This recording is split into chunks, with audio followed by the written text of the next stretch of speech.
Les secrets politiques de Caroline Roux. Bonjour Caroline. Bonjour Thomas. Le président et le Premier ministre ont scruté hier soir évidemment les résultats de ce premier tour des départementales.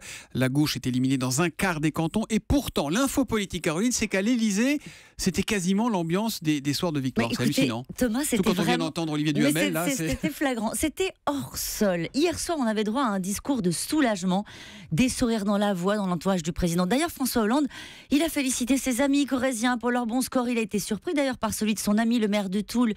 C'était mieux que prévu. Il a appelé Henri Emmanuelli pour sa victoire au premier tour dans les Landes. François Hollande, dans son bureau avec 4 conseillers, a passé sa soirée à engranger les résultats canton par canton, qui arrivaient d'ailleurs des candidats eux-mêmes sur son téléphone portable. Ça, c'est l'ancien premier secrétaire du Parti socialiste. C'est ça. Alors, il a commenté le bloc de gauche qui résiste bien, ou encore, comme on le dit à l'Elysée, la bonne campagne du Premier ministre qui a permis un mouvement de mobilisation. Les 500 cantons où le PS est balayé au premier tour ne font pas partie de l'histoire, Thomas. On voit bien la ligne choisie par le président.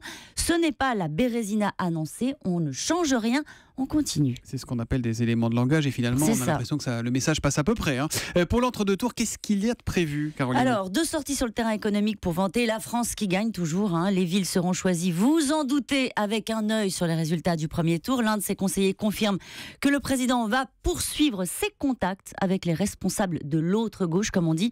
Manuel Valls va appeler au rassemblement. François Hollande, lui, en coulisses, va faciliter sa mise en œuvre. Les autres partenaires de la gauche, les Verts notamment, sortent à 2%. La question politique du jour, Caroline, est simple. Est-ce que eux avouent leur échec ? Non, je vous dis, c'est une constante. À 2%, c'est un succès. Non, ils ont mis en place un système de collecte de données pour fournir leur vrai score, c'est-à-dire le total de leurs voix quand ils se présentaient seuls sur 400 cantons. Ils estimaient hier soir que les Verts sont plus près de leur score des européennes, c'est-à-dire autour de 9%. C'est Garcimore, là. Ils considèrent c'est 2% que dans l'annonce 9. C'est ce qu'ils valent réellement dans ce scrutin. Et vous allez en entendre parler. Là, pour le coup, ils vont le faire savoir. C'est audacieux.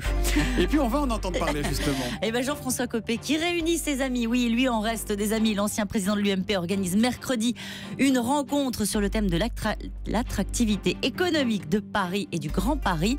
Entre les 2 tours des départementales, il a autre chose à faire, vous l'avez bien compris, que d'applaudir le passage de la vague bleue. Les secrets politiques de Caroline Roux, c'est tous les matins à 7h25 sur Europe 1. À demain, Caroline. À demain.